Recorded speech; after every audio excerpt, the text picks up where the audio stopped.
What's happening, everybody? Welcome to the show. We are your hosts, Chase and Myles, and we are at the Lucky Duck. Welcome back, folks. Welcome. We are so glad you joined us today. On the day after Election Day, the fate of America has been decided, folks, and we are here to give you the inside scoop on all the juicy details from Washington to California, from North Dakota all the way down to Texas.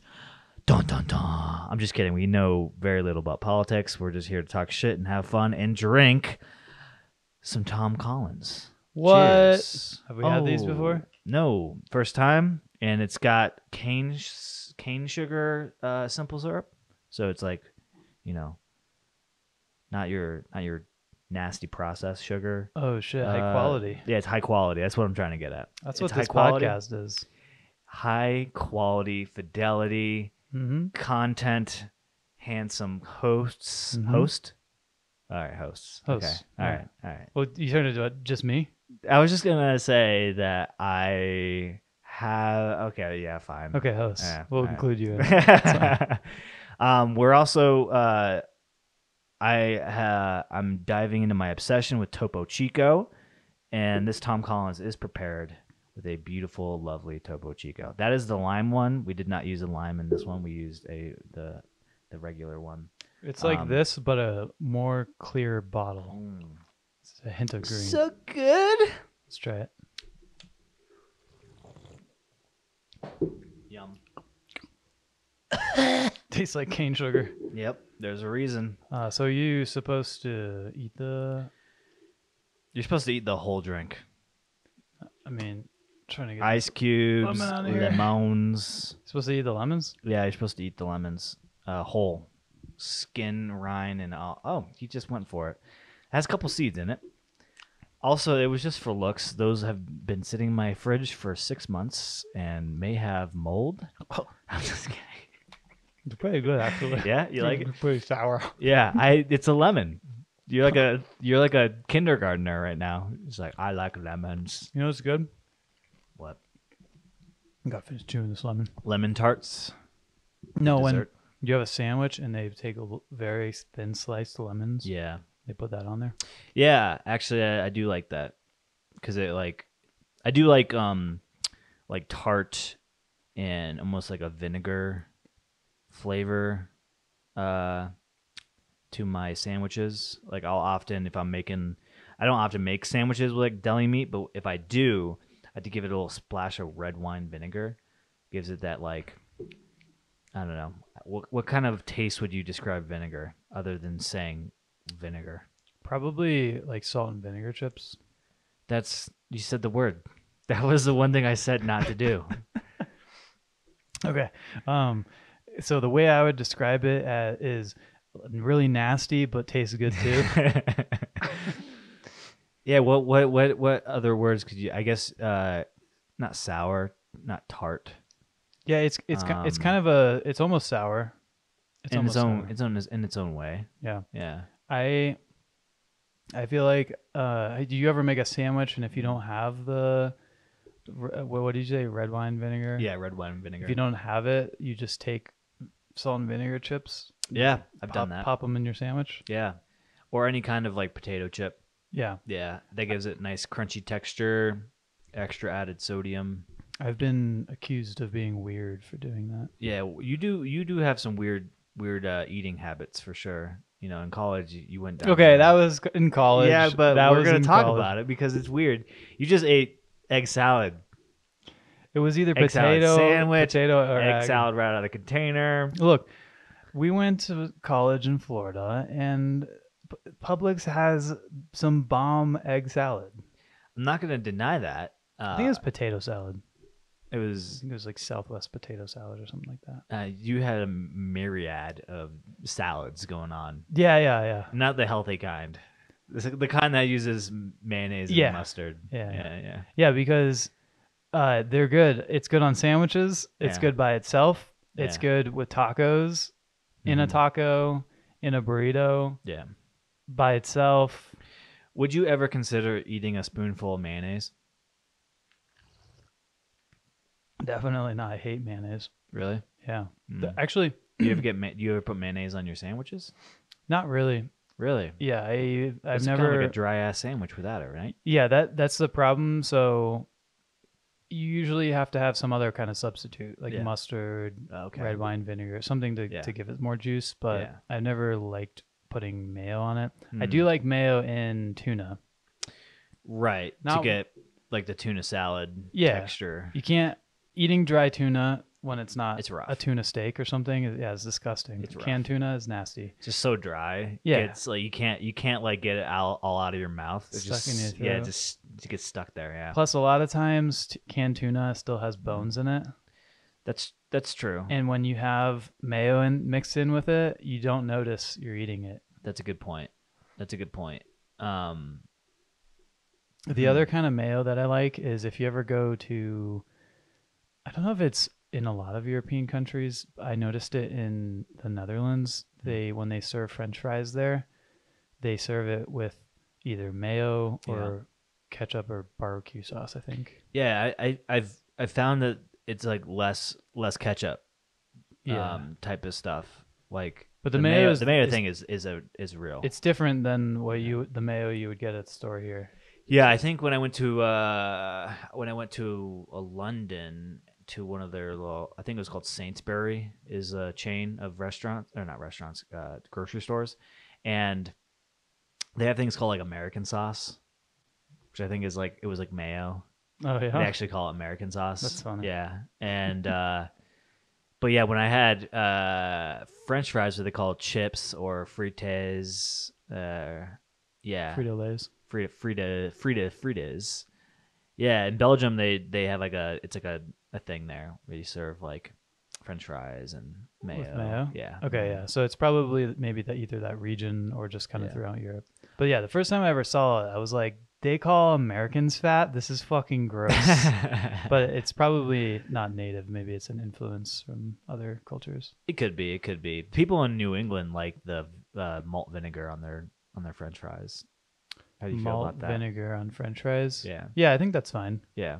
It's fine. I think a long time ago, I think it was like one of the first times I ever had Five Guys. You know, they Oh. give you the bag of fries or whatever. when Yeah, you order well, it's like fries. it's like it's a cup of fries, but it turns into a bag of fries because portioning there is out of control. Yeah. Yeah.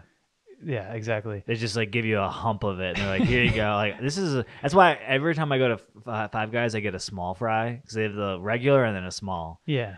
and the small is still like $4. No one eats that many fries. They give you like a big handful of them, and I'm like, "Yeah, I'm good. I don't need what." I think if you're going and you're eating for two people, getting the large fry may make sense. Sure. Or even just the small fry. Because also the burgers are kind of big. The burgers are big, and I'll be honest, I think it's probably my favorite burger place. Like if I'm ranking burger places, burger places have kind of like fallen to the wayside. Like there was a good moment for burger brands in like 2015. Yeah. Where they were just popping up you had Smash Burger, Lark Burger, Burger Fi.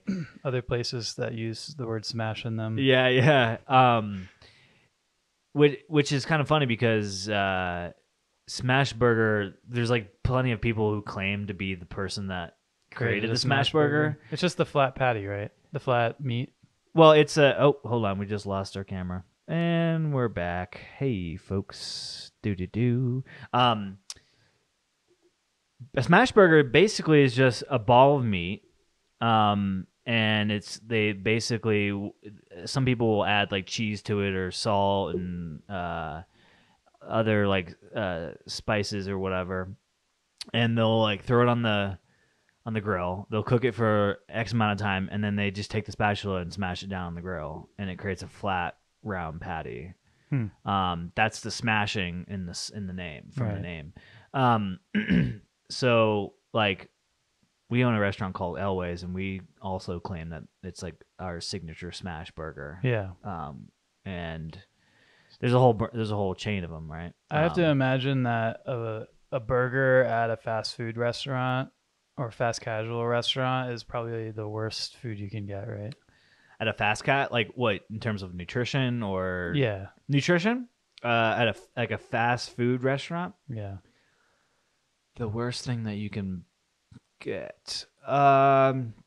I guess Aside, it aside from a hot depends. dog, I think a hot dog's Yeah, I was probably gonna the say a worst. hot dog's probably Yeah. worse. Well, I just mean because it's tons of grease. I Mhm. mean, and I think burgers are usually high in cholesterol, right? Yeah, And then Mhm. it's red meat, which yeah, I'm sure if you have red meat every once in a while, it's not a big deal. But Yeah. if you eat a lot of burgers, I guess it would Mhm. be bad. And they're usually super salty too, right? Because they mix a bunch of shit into it. Yeah, I guess it depends on what they're doing to the meat. And if it's corn, like if they're feeding the animal corn and shit, Yeah, filler. if it's like grass fed versus grass finished. Yeah, that's the thing, right? I know you've had grass fed, and you think Mhm. it tastes better, Grass fed? I don't think right? it tastes better. No, you don't think it tastes better. No, I Okay. don't. No, I don't. I don't think. I think grain slash corn fed and then grass finished gives you a better meat taste and quality because there's some. I think there's, and I may be butchering this, but I think there's some like reason to feed its diet and the fat ratio within the meat because that's what gives meat its flavor. Basically, that's why turkeys taste so bland. Because it's like low fat content, Same with basically. chicken, yeah. Yeah. If you could cook a piece of meat, like add some salt and pepper, that's all you need. It's a great tasting slab of meat, whatever steak, any kind of like beef. And then, um, what was I going with this? But yeah, to your point, I think the problem lies with how it's cooked, and also all the things that go with the burger. You have the French fries, you have the onion rings, or you have other sides. What type of bread are you eating it with? Lots of burger places use like your traditional like white bread or like a brioche, which has tons of sugar in it. Like, Yeah. so I think it's like everything around the burger that goes with it. I think, and yeah, the grease is one thing. Fat's generally in moderation good for you. But yeah, I think it's all the fried food and it just causes a lot of inflammation, right? That's like Yeah. fried food is like it is just terrible for you. Yeah. But yeah, Five Guys is probably my favorite. If I had to pick between all the, people like In and Out, they think that's good. I don't really think it's that great. I mean, it's okay. I ate it one time and it made me throw up. Yeah, and then I we never know. ate it again. We know. Calm down. Not everyone knows that. I need to tell the story over and over just so people are warned. People, be warned. If you go there and eat it and you're like me, you might not have a good time. Yeah, maybe, possibly. But it could be a good time. Could be that you were in Vegas and you were doing a lot of drinking and other Definitely unhealthy has nothing diet to stuff, nothing and then to you do with just had that. one other unhealthy diet thing happen. No, nope. Nope. Their French fries are garbage. Yeah, They're garbage fries. I think that it's pretty trash food. Yeah. But people tend to like people like McDonald's, and I think Mhm. McDonald's is fucking disgusting. Yeah. But I'm sure it's good when you're hungry and you like fast food. You ever had that fish fillet? Oh my god, I can't believe people order that. Have you ever had one? I'm sure I have a long time No, ago. I don't think you when I was have. forced to have it because it was fucking Lent or something. Yeah, and I it's had to pretty- eat it. I'm kind of tempted to try it again because I haven't had it in like Why? decades. Just to try it. Try it. Just to try it. Oh my god. Like the McRib's almost gone, and it's just like if you have never had a McRib, you got to try the McRib once. If I was on a road trip and I was super hungry and it was like all there are McDonald's every stop. There's Yeah. nothing else for some reason. Yeah. We're just in this part of Nebraska or Kansas, and no offense. If it was, I get to the McDonald's and I'm like, please tell me you have something edible. Yeah. And they're like, sorry, sir, we're out of everything except fish fillet. Mm. I would just starve to death. Really? I would rather starve to death. I than eat think that you say that now, but It's really insensitive to the children who are starving around the world, isn't it? I mean, insensitive aside, I think the mindset of a hungry Miles would differ with the mindset of the Yeah, Miles you're right. that's sitting here I would right just now. peel off the fried part of the I fish. think if you were like 2 days not eating, you would probably kill a kid to get the fish fillet. I think that's probably. Yeah, you're right. This kid would be like, I haven't eaten in 3 days. You're like, get out of the way. This fish fillet is mine, bitch. Yeah, that's pretty nasty. Also, the McRib. I don't know. Did you buy one? No. Are you going to? No. Okay, good. I just had to make sure. What? We were still doing the podcast. You're like, I'm done with the podcast if you're just gonna eat McRibs the entire time. No, I mean it's disgusting, right? I don't know. I think I've had it once, and it was, I don't know, my freshman year of college. I honestly can't remember. It seems like a fever dream. Yeah, I've had it once a long time ago. I can't remember. I was with our dad. I don't remember when it was. Yeah. And I don't remember if I It's liked got it or onions not. and pickles on Yeah. it. Ugh. What do you mean? What is it? It's rib meat Is it with though? barbecue sauce. Yeah, and it's like shaped in the shape. Why of does everyone ribs. say it's not real rib meat then? It is real rib meat, kinda. and they form it into the shape of They do. ribs too. That is the weirdest thing. Actually, I do remember buying in college. I would buy the there's like these frozen meals, and it was basically like the McRib meat. Yeah. It wasn't like that you get at the Dollar Tree, right? yeah. And it was like, and it's the same thing. It's just It's like like Salisbury steak, right? yeah, it's kind of like ground up rib meat and then formed into the shape of ribs. Yeah. And then like marinated in barbecue sauce. Right. Yeah, it's honestly probably the worst thing you can put in your body in terms of like protein and stuff. Yeah. Yeah, That's why I don't get it. that's why. Yeah. That's why. Because it's got bad protein in it. And so, okay, if you had a fish fillet and a McRib and you had to pick one, what would it be? I'd eat a kid. What? That's not an option on the table. Probably the fish fillet. Yeah. Yeah, I think so. I think because the fish fillet, I don't like fried stuff that much except for like French fries or fried egg or something. Yeah. So I'd probably just peel off the breading around it and then eat the inside. Whereas It's like a fish stick but bigger. yeah. Whereas with the nasty one. Whereas with the McRib, I don't know. It doesn't sit well with me. I don't really eat. I mean, red meat usually is just makes me nauseous and stuff. Yeah. And I don't know why. Maybe the fat content, but it does. Could be. Yeah. So I would give that to the starving kid. Could be that you're just a little bit beta I'm cook. gluten insensitive. Or gluten sensitive. That's fair. So Five Guys, back to that. Yeah. They do the burger so well. And you know they do it well because the bag is greasy too. You know, you're like, this ain't. That's so nasty when the bag gets like do you ever go to Chipotle or one of those branded places and you get the bag of chips and then you bring the bag of chips home and then you leave the bag of chips there for like 2 days in the corner because you forgot about them, and then two days later the entire bag is just grease. Yeah. And then you throw it away because you're like, wow, good thing I didn't eat that.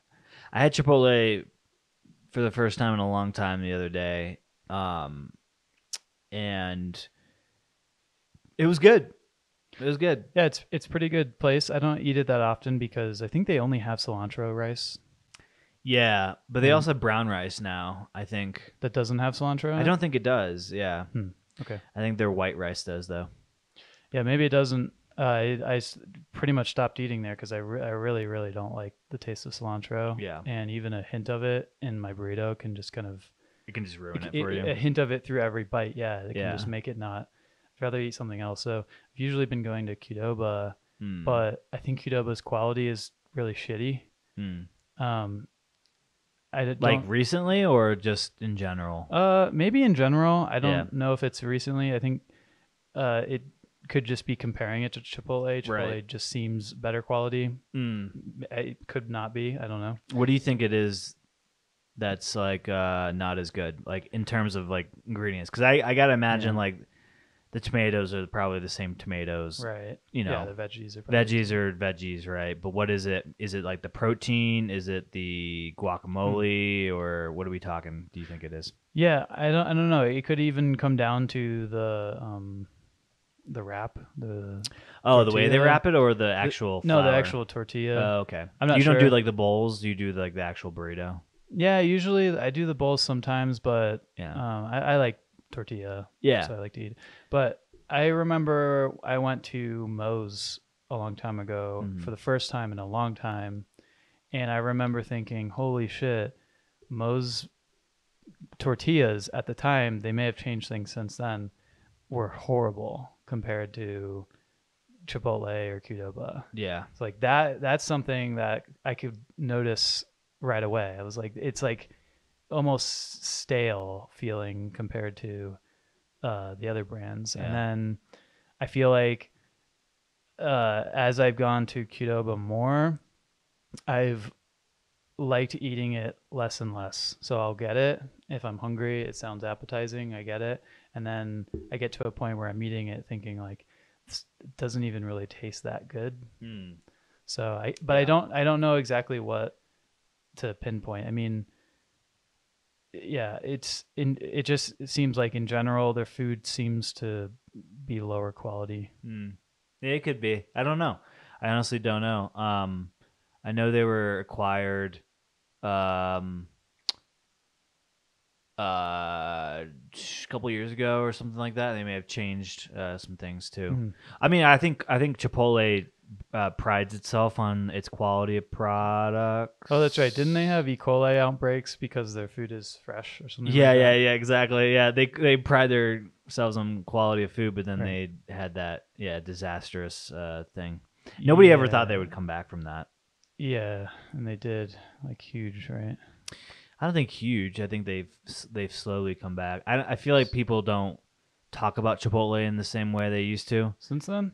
Yeah, Oh, okay. yeah. I don't think it's like it's not a hot brand. It's not like I remember everybody wanting to get into a Qdoba, not Qdoba, a Chipotle, Yeah, that's true. and now it's like not. Yeah, they used to have That. lines, like super long lines, Yeah. like Chick-fil-A lines. Mm-hmm. And I mean, I don't know. During the pandemic times, I remember going to a Chipotle and I think I did an online order and I went after it was supposed to be ready and it Yeah. took like another half hour after that for Yeah. them to make my burrito. I was like, I could have Yeah, stood they're in kind of line. slow. They're definitely kind of slow.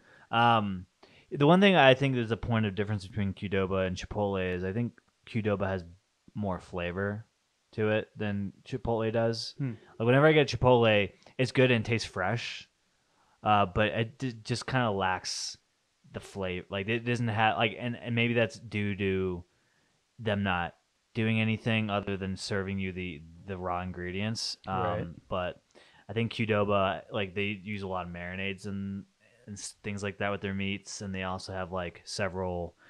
I think now they have like 4 or 5 different sauces that you can add to your bowl or your burrito, and I think and like there's at least two, or even maybe 3 like different quesos that they have too.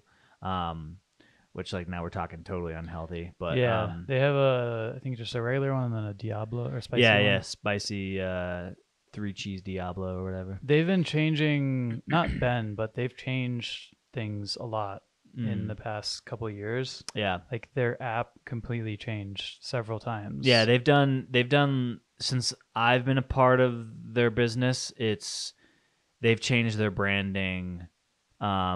It's at least on the menu side about 3 or 4 different times. Yeah, it's kind of, I mean, I don't mind it because it's kind of cool. If you're going to Qdoba all the time, you might get sick of the same thing all the time. So you want something that, for instance, they came out with shrimp at some point. You could get shrimp in your meal. I don't know if Yeah. they're still doing that. No.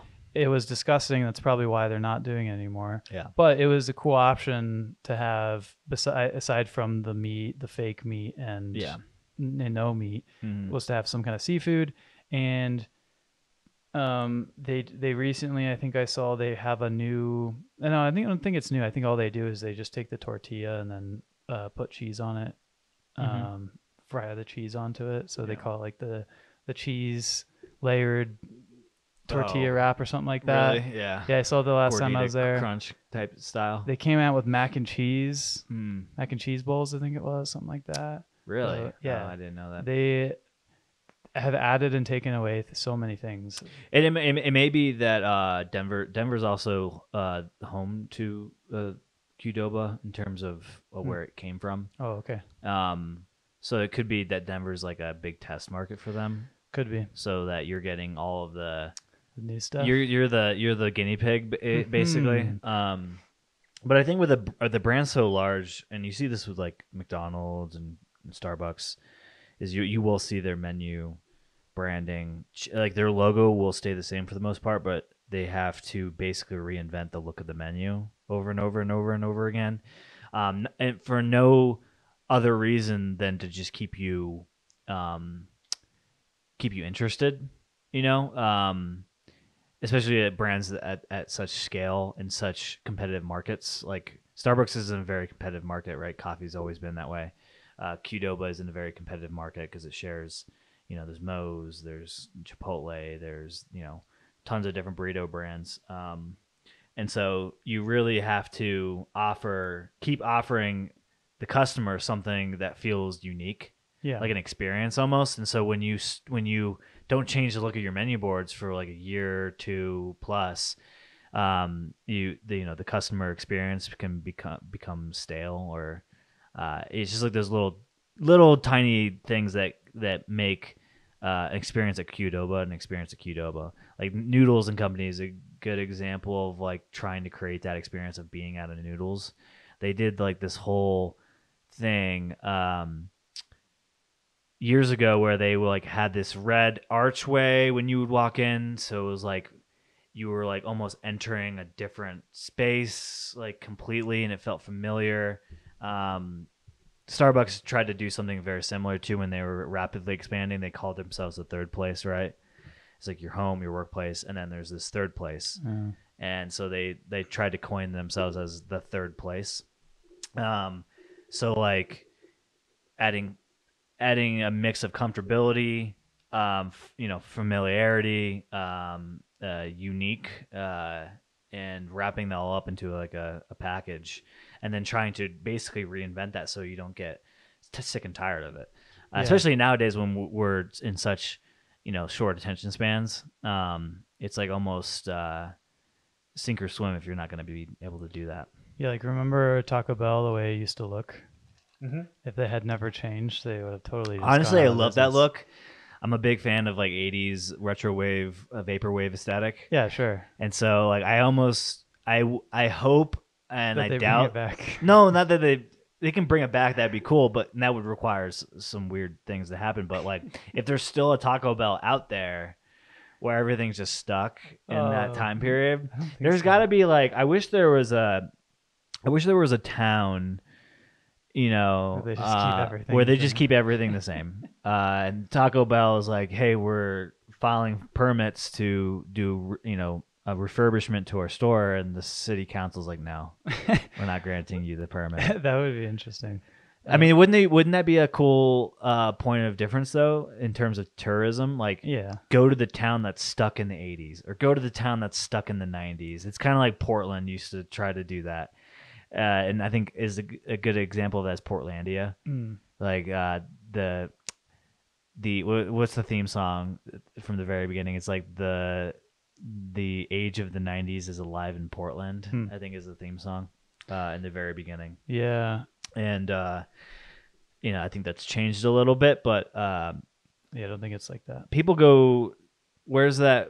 You went to like the last Blockbuster, and I think there was some novelty to that, right? They made a show now. They have a show on Netflix. Oh, it's terrible. Did you watch it? No, Oh. I've read reviews and just like it sounds like it would be terrible. I want to shit on it so bad, and I will. Yeah. So I'll probably watch it, but everybody's saying it's absolute like a heaping pile of garbage.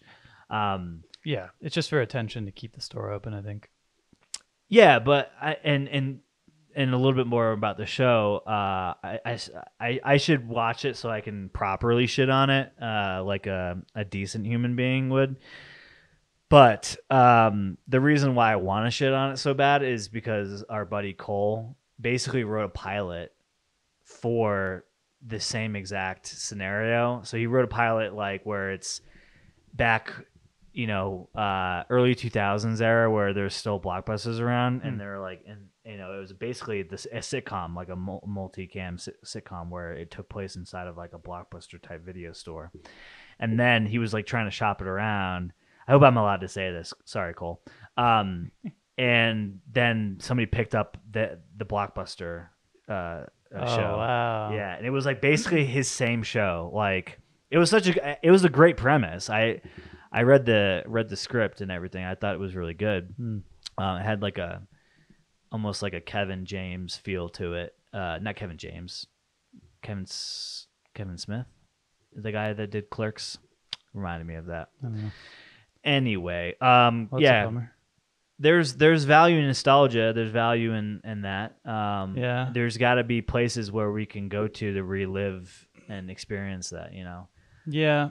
I mean, Disney World, I guess. I don't know. Oh, fuck that. I just don't know if there's really money in it. Like, I don't think that Blockbuster makes money. They get plenty of people to come in, and most of them don't buy anything. They should charge people to get one, like $1. Yeah, I think you can donate. It's probably a donation jar. Yeah. Or something. Keep it alive. Yeah. You know who owns the trademark? Yeah, Blockbuster, Dish Network. Yeah. Do they still own it though? Maybe they sold it. I think they either might have sold it or given it to them. We should look this up. We should look this up. I saw Dish's stock. It's $13. Ouch. Yeah. They didn't. I remember when it was like 40 pre-pandemic. Yeah, I still have the little membership ID card to my to Blockbuster. Do you? Yeah. Oh, you're saving it for your kids for so they can sell for it my one kids. day, right? Here's your inheritance. Yeah, sell it on eBay. So Dish bought it for $320 million. Yeah. And then like made a game. Yeah. Yeah, I mean it was definitely a trademark grab. At the time I think Blockbuster was doing the online rental or online streaming thing. Kind of like trying to do what Netflix is doing. That just fizzled out. Yeah. I don't know if they still own it or not. Can't find anything really talking about it. Weird. Something you brought up earlier about this Starbucks though being the third place. Yeah. I have never understood. I don't know if I ever will. Maybe it's just the type of person I am. Why people like going to a coffee shop and working when they have a perfectly good office to work at. Yeah, I think there's like there is something to it that I can relate to, but I don't really understand it either completely. I understand. Let's say you live in a small town, or you live in a town in a suburb or something. You have a really cool coffee shop that you like going to. It's never very crowded. You like to go there on Sunday mornings just to get out of the house, have some coffee, and work on something. Yeah. If you're meeting a friend there to socialize, that's different. That's not what I'm talking about. I'm talking about going there, going on your computer, or opening a book to study something. It's loud. Yeah. Like what? Like why would you go somewhere that's loud? First off, there's so many distractions going on. Yeah. Tons of people having conversations, and you're here working. I mean, what are you doing? So I think it has to do with the shift from the age of the internet, because a lot of times, basically before internet was a thing and broadband was widely available in your home, and even so in some other developing countries, is a lot of times if you want internet connection, you had to go to what they called internet cafes. And so there would be just places where you would go. They'd serve beverages like coffee. And then I think that is the root of that whole culture of like working in a coffee shop, is basically you'd go to a internet cafe to get access to an internet, and you'd work there, you do whatever you needed to do, you drink coffee. And I think that's part of why that is. Huh. Now that internet's basically in the palm of your hands and in every single home in the United States for the most part. That whole thing isn't and I think that for some people it's very comforting in that way, because it's maybe nostalgic, or there's also like a bit of like clout. Like there's almost like it's like kind of like eating sushi. I think some people do it because it's, to them, it seems sophisticated and cool. Some people just like it, and that's cool. But I think some people do it for the Really? coolness factor. It's not cool though. Eating sushi. Yeah. It's kind of like it's definitely a like I don't think it's like a cheap meal. that So means there's like I'm some cool. elitism to eating sushi. Really? I think so. Yeah. Wow. Okay. Yeah. I actually never thought about food that way. Mm-hmm. As in, some people people think about only eating a food because it makes them seem higher status or something Yeah. like Like caviar is that way. Like some people actually truly like caviar, but some people buy it because there's like a status to it. that. Oh. Yeah. Okay. That makes sense. Yeah. Or champagne. Yeah. Champagne's kind of like that, right? Because Mm-hmm. there are some great sparkling wines, Yeah. and champagne is usually more expensive just because it's champagne. Yeah. Well, I mean, I think champagne's a good example, but you could also say wine in general. I mean, a lot of people are into wine because there is a status to it. Like there is it in a way that's very different from like spirits and beer, is that there's really expensive bottles of wine, there's really cheap bottles of wine, and so like to have your own wine cellar with like varying degrees of like expensive wines is kind of like a status thing. And so people who are into like wine tasting, and I think there is a bit of like coolness to that, a bit of status elitism to wine. At least the culture around wine is certainly like that. Like Napa Valley, which is like one of the top destinations in the world to drink wine, it's really fucking expensive to go there and stay there and drink wine there. Like some of the best restaurants in the world are there. And it's a reason, because people there have money. Yeah, that's funny you bring that up, actually, because the last time Sarah and I were going through that area, we'd had, I think, half a day because our flight had got delayed. So we thought we're going to Sacramento to fly out, but we were near Sonoma. We were going to be going through Napa. So we're like, let's stop somewhere around here to do some wine tasting because we like wine. Yeah. And we remember calling up some places, and they're like, "Oh no, we're all booked." I'm like, what are you talking about? You're booked? What is it even?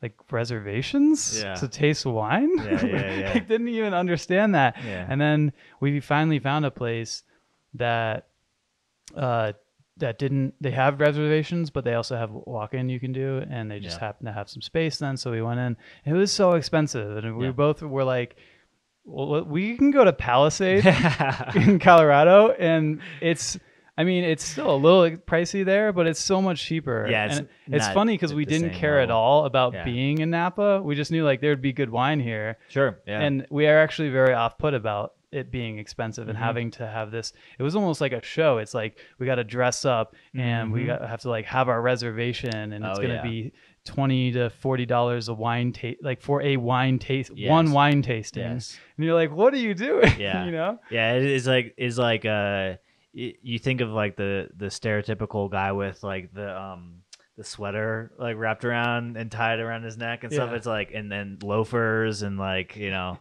Yeah, I mean, it's you know, there's an argument to be made that Napa Valley is so expensive because it's just like geographically one of the better places to grow and harvest grapes for wine. There are some great wineries there too. Yeah. Like the buildings that they have are just the places they've made. Oh yeah, there. and the culture and the history there too. You know, it has to be recognized. But yeah, I mean, you got to have money. It's definitely like Totally. an upper middle class to You gotta have money and you gotta make reservations. Yeah, you You have gotta. you have to know that you need a reservation. Wait, were you going? Were you trying to? Was this like during the pandemic or pre-pandemic or because maybe it due to that too? was last no, it was this year sometime. I can't remember Yeah. when. But no, everything was open. It was normal. Yeah, I definitely got to go. There's this restaurant that I really want to go to, called the French Laundry, and that's supposed to be like one of the best restaurants in the world. You know that show The Bear on it's on Hulu, but it's like a FX show. I don't think It's a guy that plays Lip in Shameless. If you ever watched Shameless, Oh, okay. I know the show you're talking about. But I haven't seen it. it's so good. And it actually does a really good job of illustrating the struggle of like owning and operating a restaurant with like basically little to no startup money. And yeah, in the show, he plays a character that's like running this like beef sandwich shop in Philadelphia or somewhere in the Northeast, and he basically like quit his job at the French Laundry to come run this restaurant after his brother dies. His brother was running the restaurant. His brother dies, it like destroys him. He moves back home. He's now taking over this restaurant, and it's basically like in poor financial health. It's like the staff is unhappy, the culture there is falling apart, and he basically has to like, reinvigorate it. So he like instills the whole idea of the French Brigade, which is basically it's called the French Brigade. It's a style of running a back of house restaurant. Back of house meaning like the cooks, chefs, sous chefs. Okay. And it's a hierarchy system basically. And everybody's like in charge of their own station. You report to this, but it's like this whole system, and it's basically what they teach you in French cooking, or French restaurants. A lot of them use that system. That whole system is usually only implemented in higher end restaurants, right? Yeah, typically because it's an efficient way of running a restaurant of like that caliber, basically, and it instills a discipline and routine and just a rigid structure, which I think is needed when you're doing like repetitive tasks and things of that nature. I'm no chef, but the way they explain it and show it in the show, I think is really cool. It's like a beef sandwich restaurant. It's like a hole in the wall, basically, and they're like instilling this like higher end system of running a restaurant. Okay. It's kind of cool because he worked at the laundry place. Yeah, the French Laundry. Yeah. By the way, Chase did not give away really anything in the show because I did Google it and the description says almost everything you just said. Yeah. So there were no spoilers there. I'm excited because it is coming out with the season 2, and all around a really good show. Though? It's on Hulu. Hulu's only good if you have no commercial Hulu, no ad Hulu, because the ads on Hulu are the absolute fucking worst. It's like you'll be watching TV, nice and good volume for your place, and then all of a sudden, hello everybody. I mean, ads are for poor people, dude. What are you doing with ads? Because I have it through Verizon, and Verizon won't let me upgrade it. I kid. I don't want 2 Hulus. Yeah, I know. I have the Hulu with like live TV because of like football right now and all that. And they just raised their prices. So starting in, I think next week, it'll be like $85. Ooh. So it's going up another like $6. I wish. Okay, I get it. It's a TV network thing. That cable television is just so convoluted with how networks and the providers all have to negotiate and stuff. But I wish that they could just let you pick the channels that you want. Because I would have like 5 channels, you know what I mean? And then regular Hulu, and then maybe I could pay like $30 a month. You know what I mean? The problem with that is,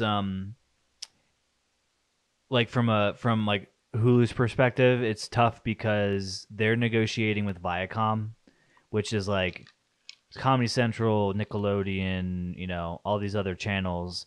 And so when they're doing deals with them, they have to negotiate a price basically to license out those channels. And so doing the whole a la carte thing, they would lose so much money.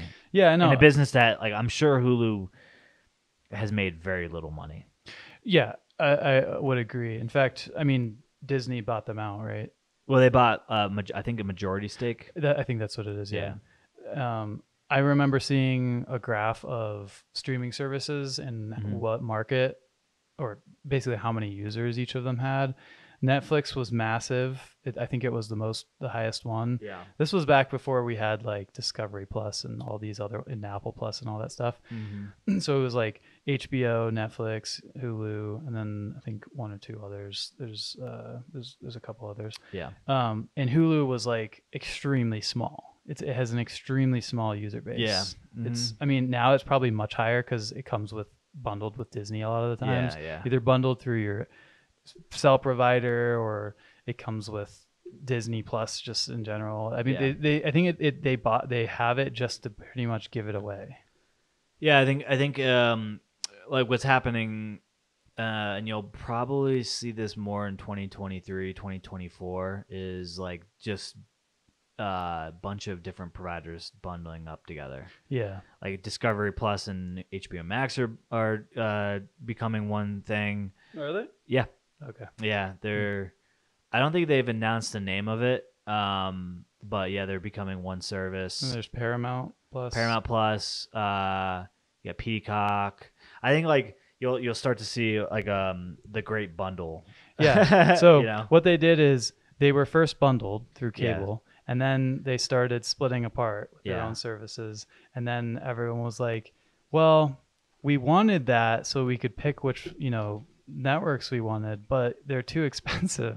Like, I can't pay $8 a month just for Discovery. Yeah. I don't watch Discovery. I might watch like one episode of something like per week. Yeah, it doesn't make sense. Yeah. And so now they're just coming back to bundling.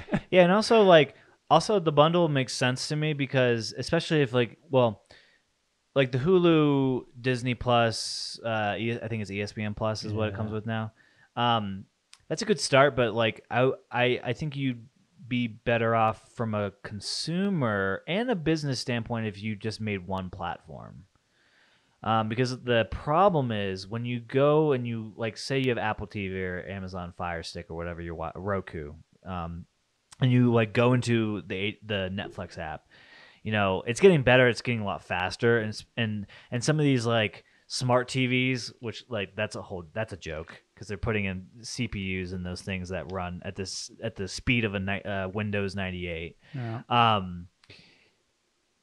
Like it takes a hot second to get into it. Once you're in there, it's like hard. It's like almost a nuisance, especially in today's age of like speed and efficiency, in the digital space, to like hop over to HBO and look. Like Apple TV's done a fantastic job. Yeah. Like they're actually, it's very fast now. I've noticed. Like I have the latest one, and they're actually coming out with a new one in mid-November, which is almost here, to make it even faster.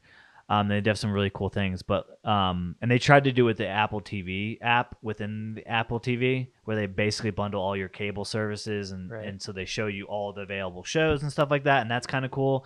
But like if I'm on Disney Plus, I'm not seeing Hulu content.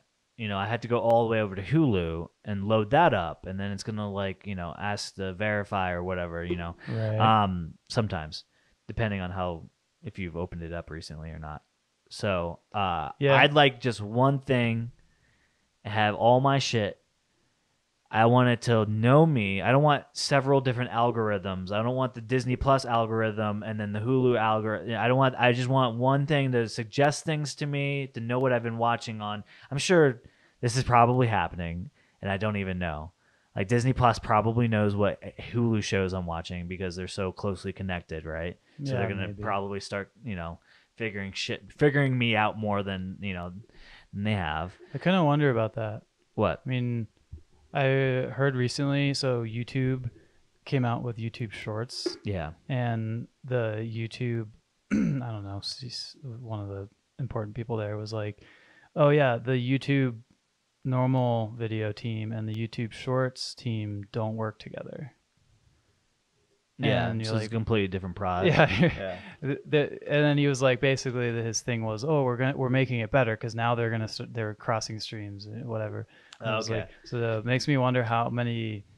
Like that happens a lot in big corporations. So I wonder if it's kind of the same with like Disney would be a good example with Hulu. It's like Yeah. the Hulu team doesn't talk at all with the Disney Plus team.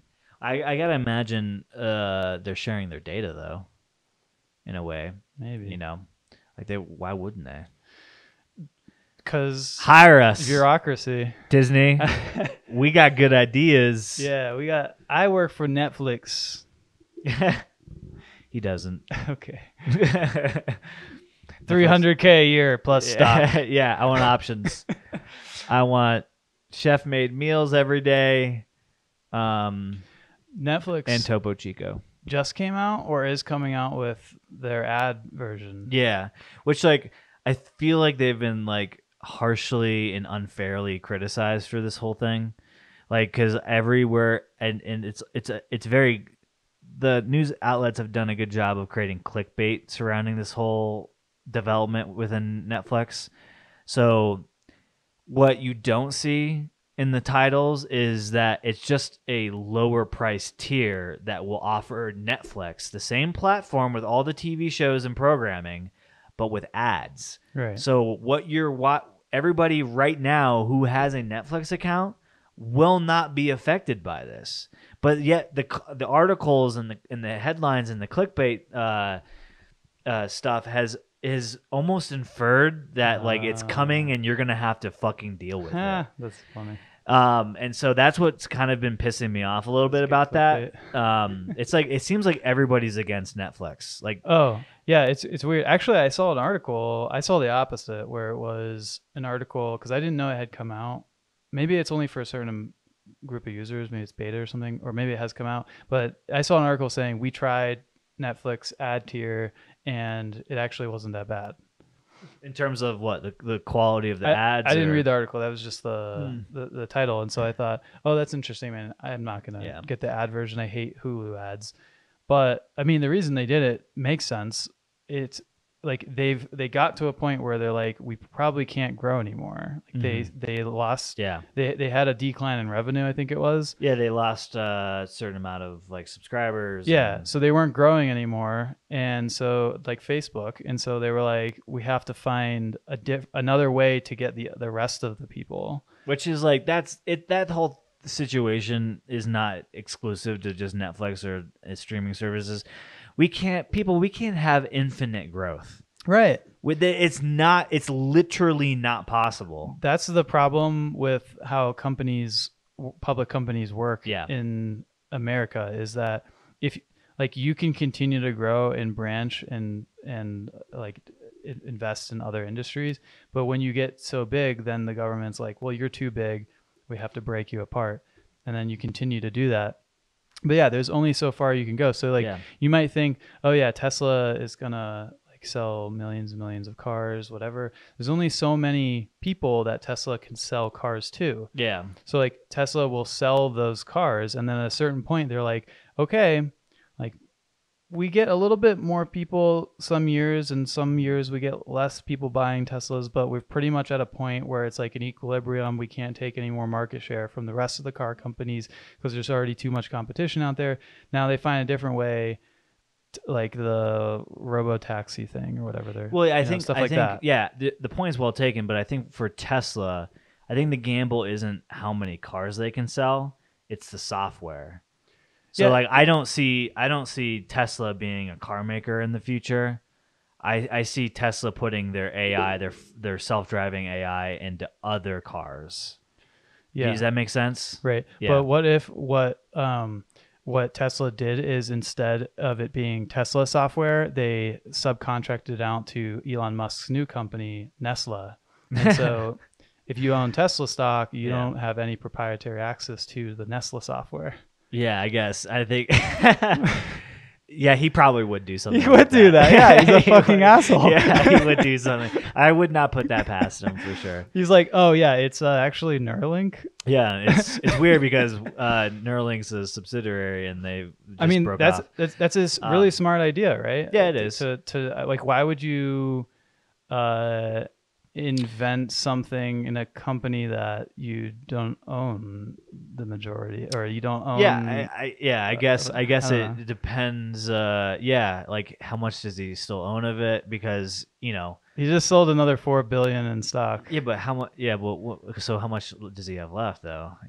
It's probably still quite a bit. Probably. Yeah. I mean, it's majority. He owns the majority of it. Yeah, he right? still owns the majority of it. So like to basically do that would tank because Tesla is one of the biggest speculative stocks in the stock market right now. You know, so it's like if you're going to do something like that and you own majority stock and it's already way too high, you're almost imploding the company because now you're just saying Tesla isn't going to be this software AI company. It's just going to be a car company. And then you're like, okay, well now you're only worth as much as fucking Nissan is. Yeah, so he only You know, he only owns 25% of Tesla. Yeah.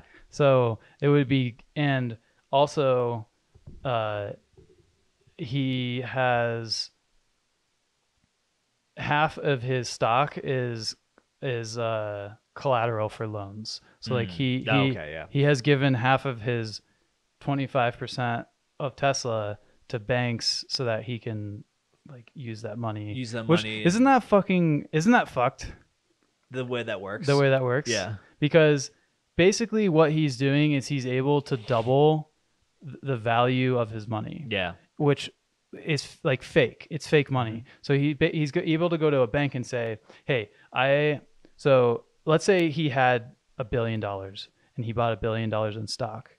So he inflated the value of that stock, whatever $1 billion worth would be. And then he goes to a bank and he says, I want $500 million as collateral. I own the stock. You can have, whatever is left if I don't pay back my loan. The bank's like, cool, here's $500 million. So now he goes and buys another company for $500 million. And then he's like, hey, other bank, I have 500 million, and he's like inflating the value of all these companies, right?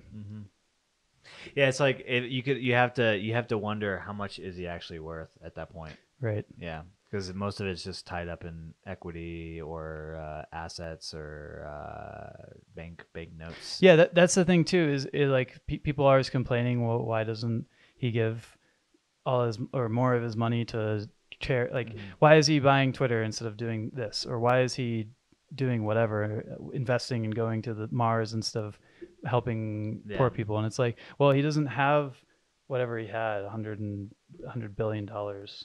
Yeah, it's just the net worth, which is calculated not based on actual liquid asset. Yeah, because I think it was like I can't remember the stock market. It's worth, or the value of it's like 40 or 4 trillion or 40 trillion, something like that. Yeah, but the actual amount of money that it's made up of is significantly less than that. Yeah, right. And so if everyone was like, all the companies are not worthless, but we want to take all of our money out of the stock market, like most people wouldn't get nearly as much. They get like a fraction of what their value. And if Elon were to pull out, $4 billion worth of Tesla stocks typically would take a hit, right? I think that it depends how much $4 billion worth is. Like, I think if people know about it, if it's public knowledge, then it may take a hit because they see it as, well, Elon Musk is selling more of his stock. He's selling more of his interest into the company, which means, and if he's an important player into that, then they're like, oh, he's less interested in Tesla now, and so is Tesla now, the value of it could be, much of Tesla is speculative. Yeah. So like So in I guess November of 2021, it was at its peak, which was $400 a share, and it's worth now less than half of that amount. yeah, And since in September of 2022, which was only a couple months ago, it was $300, and it's 177 now. yeah, So you might see like, why is it down so much? It's like it could be a combination of things in China, like the factories there because of COVID lockdowns and whatnot, or here in the U.S., things moving slower, the supply chain issues, or it could be that he bought Twitter yeah. and used a lot of his Tesla stock as collateral, and now they're he's more focused intrinsically on Twitter inclined. than he is Tesla. And that's the thing with stocks that have such high PE ratio numbers is like things like that affect it more than the Yeah, traditional things would. right. Yeah.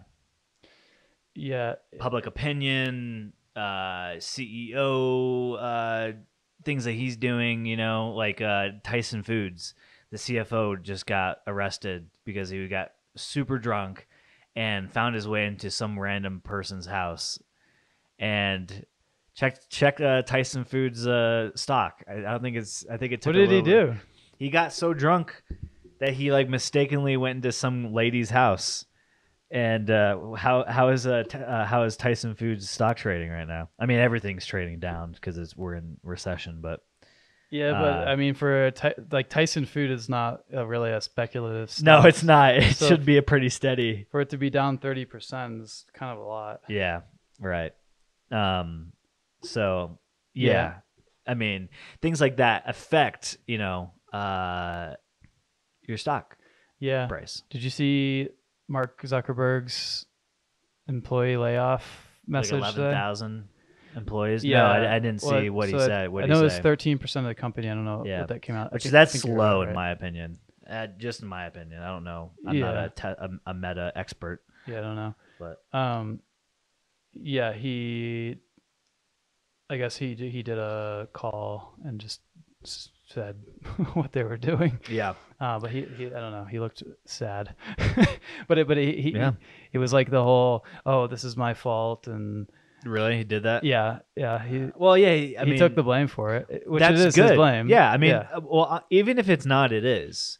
Listen, Yeah. you're the head of the company. You make all the decisions. Even if you don't make all the decisions, you're accountable for all the decisions that your employees make. Yeah, because there's a stark difference. Like, if you look at what the things he was saying, he was like, "This was my choice. This is what we had to do. I take the blame for it," and so on.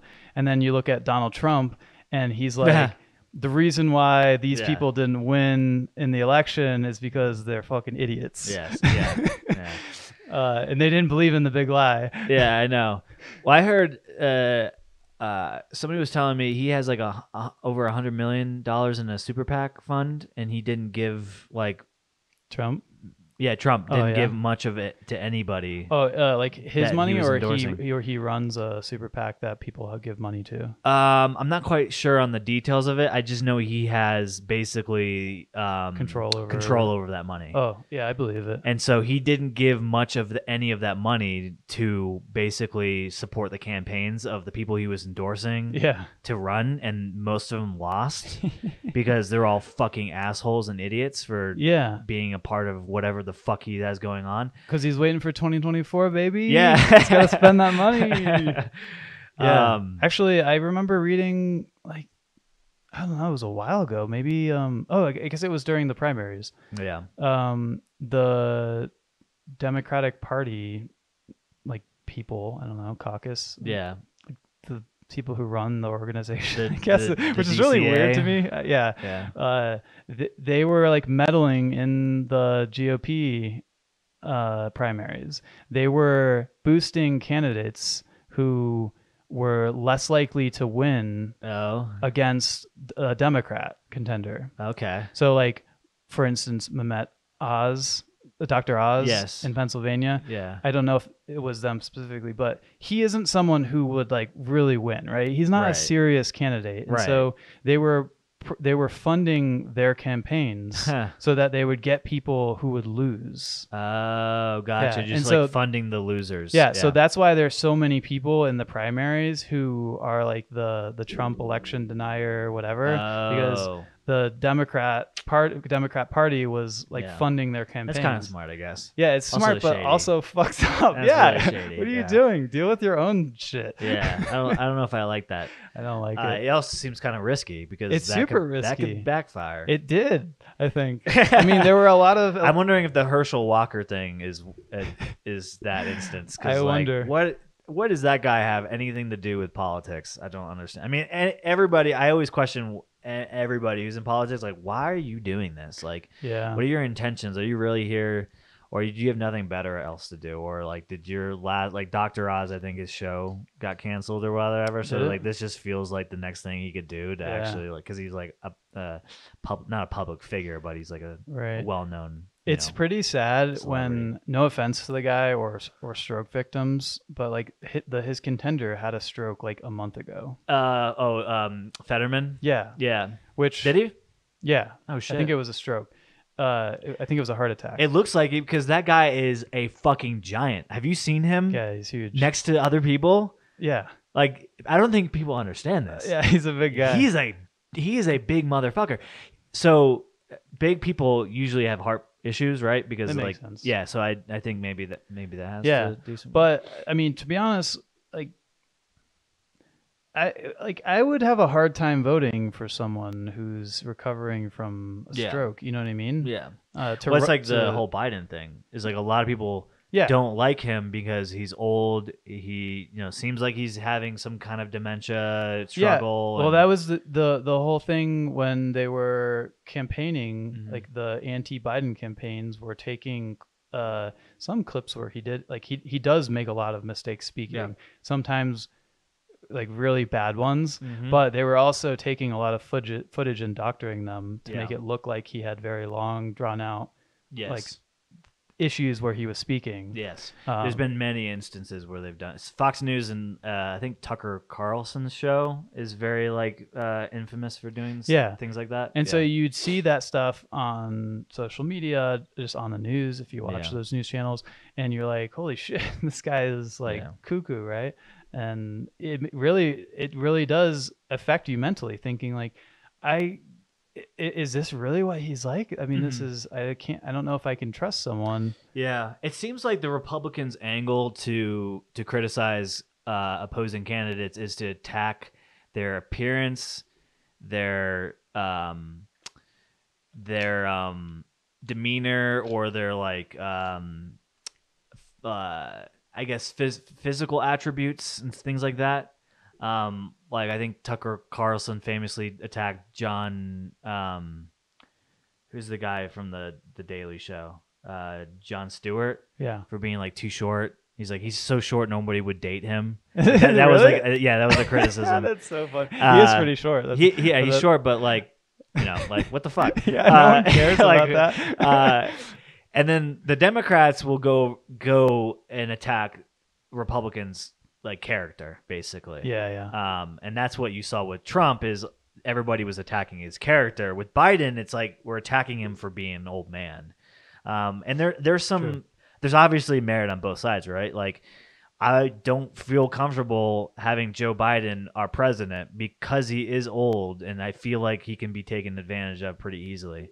He seems like he has like old handshake type of style of politics, right? Yeah, But totally. he also seems like the guy's a Catholic, and he's like doesn't really seem like the Democrats don't really have the same ideologies as like somebody who's a devout Catholic would have, right?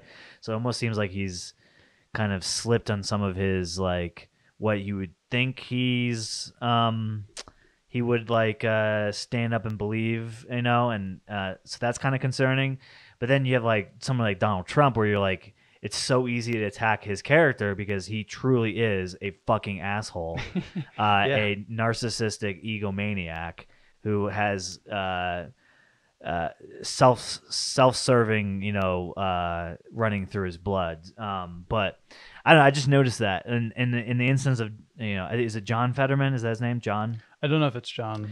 Um, I've seen a lot of people attack because he's big, he's slouched, his appearance, he has like he looks like he's like in a biker gang basically. He wears a hoodie all the time. I think it's hilarious that he's the Democrat running, yeah, right? he almost looks like he would be Republican, right? Yeah. Like he's like kind of looks a little rough around the edges, like and I'm not saying I'm not trying to disparage Republicans for being rough around the edges, No, but like it's just that like people who represent themselves that way would more likely be Republican. That's all. sure, like blue collar, rural type situation. Yeah, yeah. So I've seen a lot of people attack him for that, and like the whole stroke thing is interesting. I didn't necessarily know he had that. But one of the cool things, Colorado had quite a few interesting amendments and what do they call them? Statutory propositions. Yeah, I guess propositions. Yeah, one of them being decriminalizing hallucinogens, such as psilocybin and things of that category of drugs. Which it passed, it seems like, right? They got the necessary number of votes to get it passed, which I sent you a meme this morning that I thought was hilarious. It was basically the Drake meme where he's like, nah, and then the one on the bottom is like, yeah.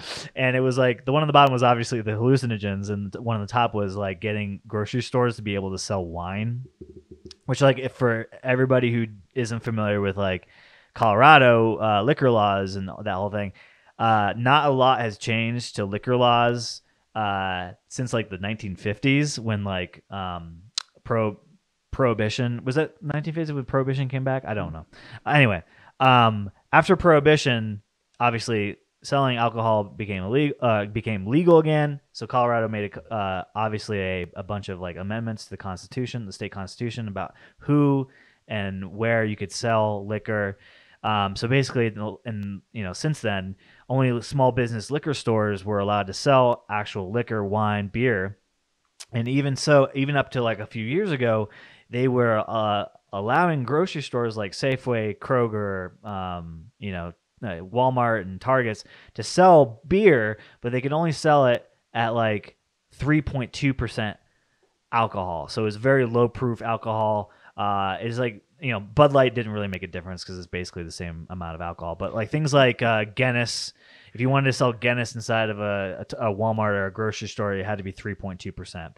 They recently have done away with that since like I think 2019. So now you can sell it. So they're now trying to basically move the needle even further and allow places like Target, Walmart, other grocery stores to sell wine in addition to beer. Because now they're without only needing a liquor store. Yeah, so they're basically trying to grant additional licenses to sell wine in grocery stores, which would effectively bloat the big box stores, right, and push out some of the smaller local businesses in the area. So a lot of people voted no against it, and I don't think it passed. And so so we didn't pass that, but we passed basically decriminalizing, magic mushrooms, which is like a very Colorado thing to do. Yeah. So it doesn't really surprise me at all, but I think it's kind of funny. Yeah, it is funny. By the way, it was 50% voted no on that proposition. The wine one? Yeah. There were two other alcoholic-related propositions. Yeah. One of them was about if a third-party delivery company could deliver you alcohol. Yeah. So Grizzly is one of them. Is that what it's called? Yeah, Grizzly. Yeah. You can't use that here because they can't do that. Right. And 52% said no. And then, which I didn't really get. I don't know if that really changes things, right? Like how, like what is the argument against that? As what I'm trying to understand. There was a booklet, a blue booklet that they sent in the mail that gives you the pro arguments and the against arguments. Yeah. I didn't even look at the against because I was like, I would like to be able to do that. Yeah, So I I voted feel like yes. that is definitely like in Oh, the interest of the Yeah. consumer. So the negatives is that it makes it easier for miners to. Whatever. Yeah, that's what the negative was. Right, sure, I yeah. did read it. I Yeah, remember. okay. So that makes sense to me. I could see that. But like, y'all gonna ruin the fun for the rest of us because of that? Exactly. The third one was about how many liquor licenses someone may hold, and I think a person may represent. It may be equal to an entity. Right. So, like Total Wine, for instance, Mhm. I guess cannot hold more than 8 liquor licenses. No, sorry, it's 5 maybe. Yeah, Something like that. it's either like 3 or 5 Mhm. within the state, which means they wouldn't be able to put more than that. Right. The same thing with like Safeway. My Safeway has a liquor store, but I would bet there's other Safeways in the state that don't have them. Yeah, in fact, pre 2019 when they had that, I think Target, there was only like one Target in, maybe 2 in the entire state of Colorado that actually could sell beer because they were only allotted. So basically, I see. that if that proposition was passed, they would be able to extend more liquor license to basically people who could afford to lobby to get them, which is like these big businesses that like Costco's, Walmart's, Targets, like all the big, quote unquote, box stores. Right. They don't need more money. No. Let's keep the liquor licenses to the small businesses, and I think that's where everybody's headspace was at, right?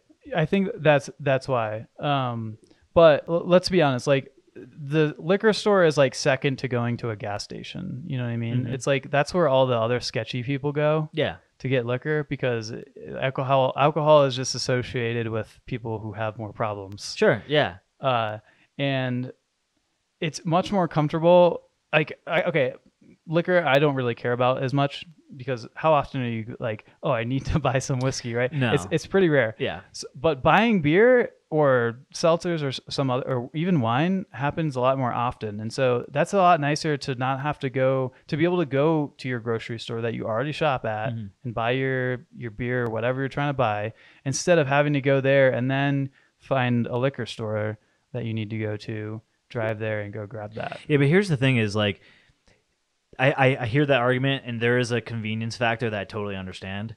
But when you start to give a majority of the stake in the sales of a particular thing to mega corporations like Target, Walmart, Safeway, Kroger, King Soopers, they have more control on cost of goods, so they can bully businesses into basically either lowering their prices so much to where it outcompetes lower businesses. Yeah. And then basically all those smaller businesses, independent businesses go away and then they jack the price up. It's basically what Microsoft is doing with the gaming industry, right? Sure. But I think there's a different way you can control that, like only allowing so many licenses in one area.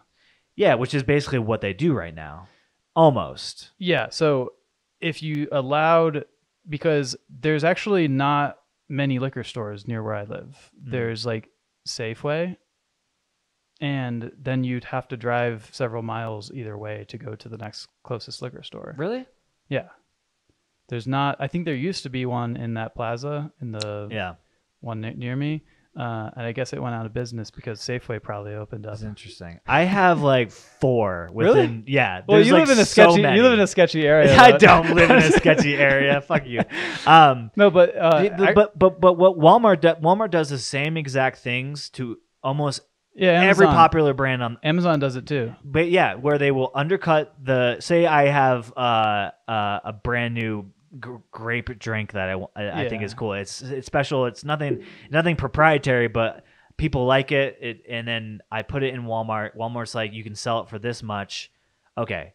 Yeah. And then Walmart comes along, makes basically the same exact product, sells it a little bit cheaper, and then basically undercuts my business where I have to go under, and now they control the market of that. So why don't instead of them not allowing them to sell it at all, they allow them to sell it, but there's a minimum amount they're allowed to sell it for.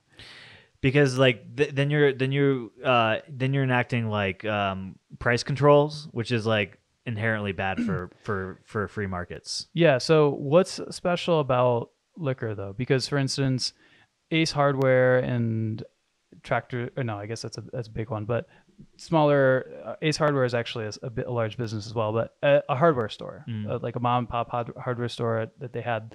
Walmart came in, Ace Hardware came in, Tractor Supply came in, all those stores and are selling the same things, Yeah. but no one stopped them from selling it. Why is liquor any different? Well, I would argue that because of places like Home Depot and Lowe's coming up everywhere, that the independent hardware stores are no longer in existence. Yeah. Which now has basically put Walmart and Lowe's in a very good position because they don't have much competition at all. So where if they wanted to sell you an electric drill, they can basically control the price of that and say, "Oh, you want an electric drill? You know, it used to be $30 when we had Ace Hardware across the street, but Ace Hardware couldn't compete with us because we're so big, and we could undercut them at every point. Now that drill is going to cost you $50 because fuck you. Where else are you going to get a drill? But does it though? What? I don't know. It's always seemed like that definitely is the reason. No, 100%. No, I mean the drill still seems cheaper than it used to be. Yeah, but because I mean, they you can get into basically. Yeah, it may be cheaper, but that's because the cost of making that drill has become cheaper. So you don't see what the actual cost of it is and what they're buying it at versus how much they're actually charging in the profit margins. So they may be still $30 today, but their profit margin on that is probably growing over the years because they're able to basically dominate supply chain, work direct deals with manufacturers, and to supply that. And so it may seem like it's getting cheaper or staying the same, but they're making more money. Yeah, but isn't that a good thing? Like the small store wasn't able to produce products. If you want to sit here and argue the fact that less competition is better for the consumer, you're out of your fucking mind. No, it's not less competition. It's that more efficient supply chains are better for consumers. No, efficient. I mean, if you have one or two supply chains when there could be 50, because there's still competition. Like Target and Walmart still compete with each other. They compete with each other, but who else is there? Yeah, that's the thing. Is it's just them and the brands that they sell at their store. So like they're cheap. It's like cheap stuff. Yeah, but wouldn't you want like two more options to basically fight over for your business?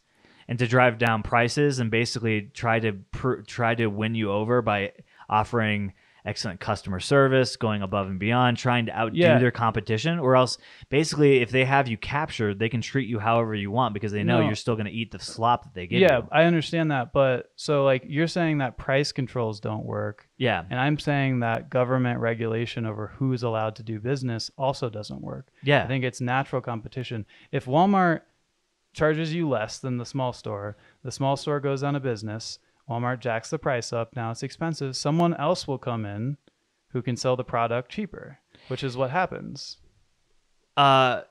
Maybe, but then Walmart could just come in and offer you the same thing because they can easily turn around and probably get it on the shelf faster than you, and they have much wider net in terms of audience. Potentially, but like you had Amazon who was like, "Hey, we work on the internet and we can sell things cheaper than Walmart, because we don't need stores, we don't need associates."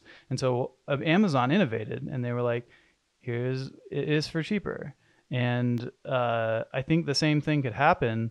I think Elon Musk always argues this with like patents, for instance. He says that patents are basically like a way for anti-compete to do anti-compete. Yeah. Where you're saying like, oh, I thought of this first. No one else should be able to do it, right? Yeah. And so his idea is that if you are always innovating, then you should still be able to make money off of your invention.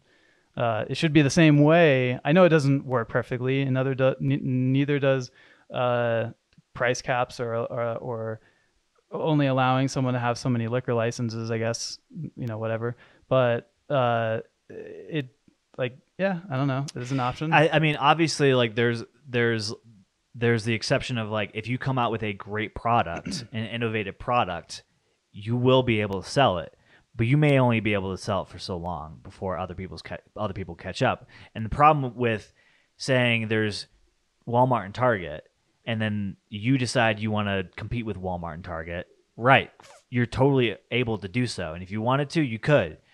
And maybe you rethink the whole shopping experience. You have a way better layout. You've made really great, partnerships with exclusive brands, and you do this and you do that, and you really do make a new and exciting and innovative, and your marketing's out of control, and it's really good, and you actually do get people to come to your store, and you're actually competitive now with Walmart and Target. The sheer fact that Walmart and Target are as big as they are means they have such massive disposable basically revenue to basically outcompete you in the long term. Not in the short term, sure, I can make a couple bucks and maybe I make my money back from the money I've spent basically investing and getting this business started up. But you're really only going to make money in like year 10. And so if you can stay competitive for 10 years against Walmart and Target, okay. But if you'd be silly to think that you can last that long without Walmart and Target noticing. Right. But it happens though. Like it does. I mean, but it's extremely difficult with monopolies. That's what I'm trying to say is it discourages entrepreneurship. Yeah, it's difficult. I understand that. Yeah. But there is, I mean, I think the taxi business was kind of monopolized in certain areas. And then Uber came in and was like, we're cheaper than taxis. Yeah. Take an Uber. Yeah. And they kind of like they kind of cowboyed it where it was like there was no regulation around it. They just built the app, people started driving. And then they were like, actually, it does cost us a lot of money to run the platform. We're now more expensive than taxis, but it like taxis still exist, but it took out a huge part of that business. Yeah.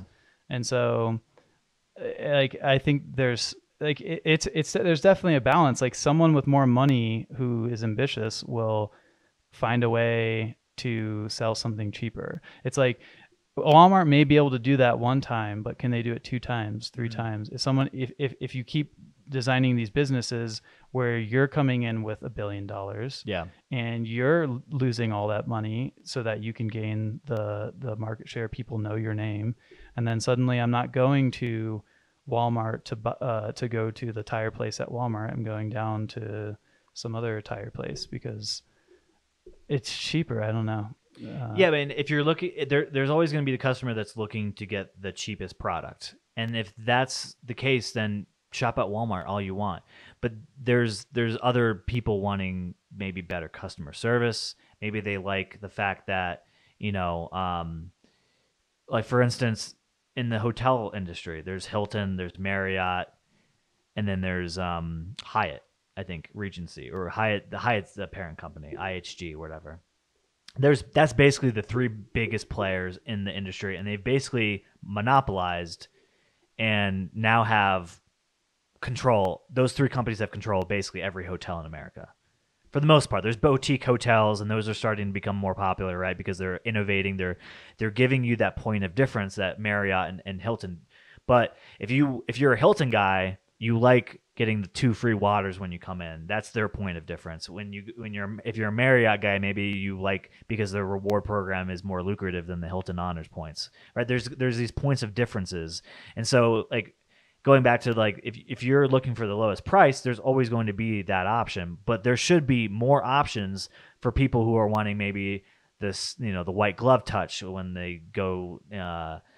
That's why there's so many different car companies too, right? It's because there's so many different people looking for different things. But when you have 3 car companies, now you're basically only have 3 options. Yeah. And we shouldn't settle for just 3 options, right? Yeah, so someone makes a 4th option. Yeah.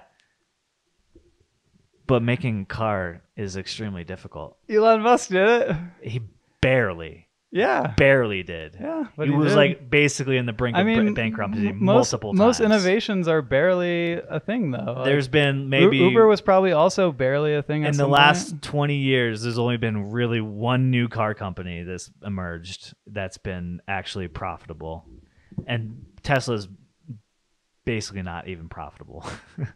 Yeah. I mean, I think that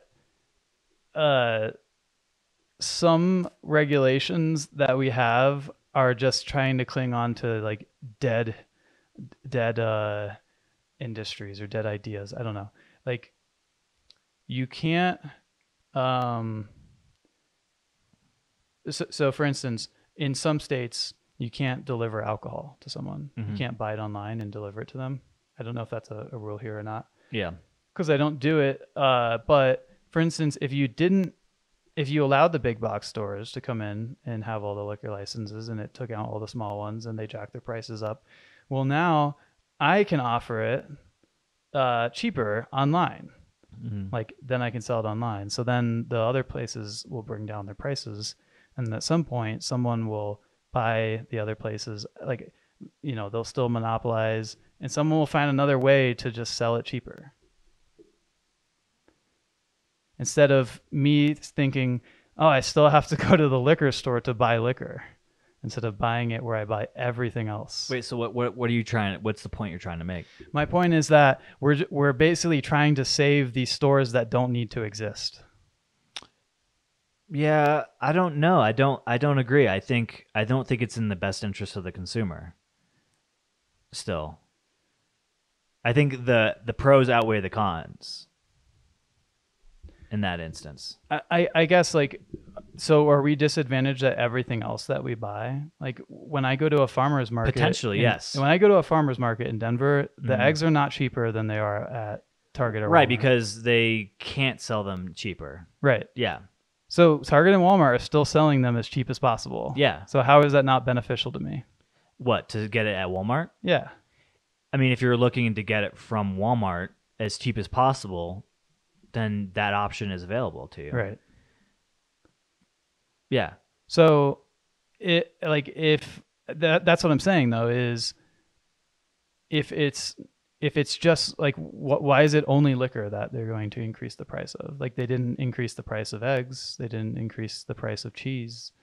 They don't increase the price of, like, clothes are cheaper at Walmart. Yeah, than but almost they've else outcut the basically the variety of eggs being offered, right? I guess you can still get organic. I mean, I don't know at Walmart, but at Target you can get free range, organic, free range, cage free, organic cage free, regular whatever regular eggs means, caged eggs, I guess. Yeah. So there's all those eggs. They're all different prices. But if Target decided that they didn't want to spend money on ensuring that the eggs were actually organic, where are you going to go to get your eggs now? The farmer's market. Yeah, exactly. Yeah. So variety is good. Yeah, because the farmer's market was like, hey, Target doesn't sell the organic eggs. Yeah. So we created a market for it. Yeah, but wouldn't you want more of that? If Target was like, hey, we're gonna stop selling Jack Daniels, and you really like Jack Daniels, then you would like go to a liquor store. Yeah, but if the liquor store doesn't exist, yeah, then someone would be like, I know there's a lot of people in Colorado that like Jack Daniels. I'm gonna open up the Jack Daniels liquor store. Yeah, but you would need a good opportunity to do that, right? And monopolies don't enable you to basically get into the market easily. Yeah, because Walmart has an exclusive deal with Jack Daniels, right? And they're like, you can't sell Jack Daniels to anybody else, or at least you can't sell it for the price we're getting it at. Yeah. So now, if I wanted to go open up a liquor store and sell Jack Daniels, I now have to sell it at double the price. Yeah, and so if Target's not selling any Jack Daniels, then you're like, well, I'm the only place you can get it. So if you want it, you want it. If you don't, then I'll close my store because nobody wants what I'm selling. Yeah, and then Target could just do whatever the fuck they want with the price of Jack Daniels. Yeah, they could. Yeah, and then you would which be is like, bad for consumers. No, because you'll buy a cheaper alcohol. How could you when the only option to buy Jack Daniels in town is at Target? No. You'll be like, I'm okay in not buying Jack Daniels because it's $90 a bottle. I will buy the $20 a bottle. Yeah, but you're a guy that loves Jack Daniels, and you need to buy it. Yeah, but you no longer want to buy it because it's too expensive. No, yeah, but you're It would talking be no about difference you're if- talking about a commodity. You're being subjective, basically. No, because Jack Daniels can do the same thing regardless of whether you're allowed to have whether Target's allowed to have 10 liquor stores or one liquor store. Jack Daniels is only Jack Daniels. Nobody else can make Jack Daniels. So they can just say we're going to make up our prices to $80 a bottle. But they couldn't do that because they have competition within their industry. Yeah. So Target also Which is good. Target also can't sell it at that because there's competition in the industry. Not if they get their way, basically. No, because people will stop buying Jack Daniels because there's other things to buy. Jack Daniels will say, Target, why are you selling our liquor at such a high premium? You need but you're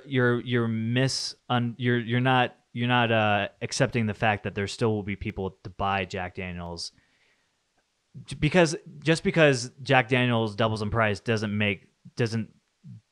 isn't going to, like, when you go to the airport, you're not going to not buy a bottle of water because it's double in price. You're still going to buy it because you want and need that bottle of water. Do you understand what I'm saying? So if you're a fan of Jack Daniels, if Target's the only place that carries it and it's $90, you're going to still buy the bottle of Jack Daniels because you like it. If I can afford it.